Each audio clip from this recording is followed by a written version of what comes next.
Quel statut possible pour la Corse? Le coup d'envoi d'un cycle de 8 réunions sur l'avenir de l'île de Beauté a été donné hier par Gérald Darmanin.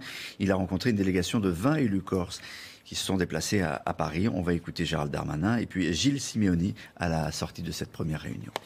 Ce travail difficile et long, mais très important, certains l'ont qualifié d'historique, doit commencer. Je ne sais pas si nous nous mettrons d'accord. En tout cas, on est d'accord pour pouvoir en parler.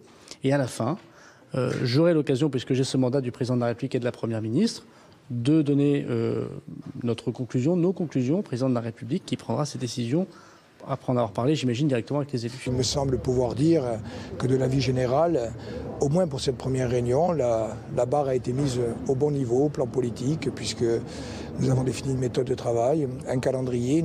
Voilà, Gilles Simeoni, qui est le président du conseil exécutif de Corse. Alors, à quoi pourrait ressembler l'avenir pour la Corse? On a posé la question à notre correspondante à Bastia, Christina Luzzi.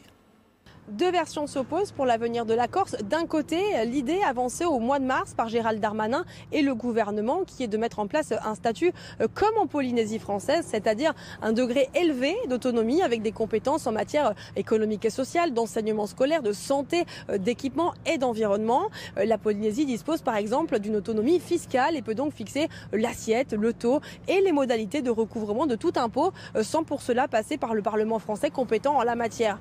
L'archipel polynésien a également fixé des règles de préférence locale pour l'emploi ou encore de patrimoine foncier et immobilier, comme souhaiteraient le faire les nationalistes corses. Et puis, la deuxième version d'autonomie, c'est celle souhaitée par Gilles Simeoni et par les élus autonomistes, qui eux voudraient plutôt suivre l'exemple de l'archipel portugais des Açores, un statut dans lequel les compétences régaliennes, à savoir la justice, la sécurité, la défense ou encore la politique étrangère, demeureraient du domaine de l'État, alors que certaines compétences seraient transférées de plein droit à la collectivité de Corse, qui exercerait alors un véritable pouvoir normatif de nature législative. Pour simplifier, les autonomistes voudraient que l'île puisse être en capacité d'établir des lois qui s'imposent à tous sur son territoire, et ce sur plusieurs thématiques comme la politique de lutte contre la spéculation foncière, la fiscalité ou certaines politiques de développement économique. Durant ces 2 jours de visite sur l'île, Gérald Darmanin rencontrera des élus, mais également des acteurs du monde économique insulaire. 48 heures de présence qui pourraient aider à définir le statut qui sera privilégié et qui pourrait convenir à la Corse.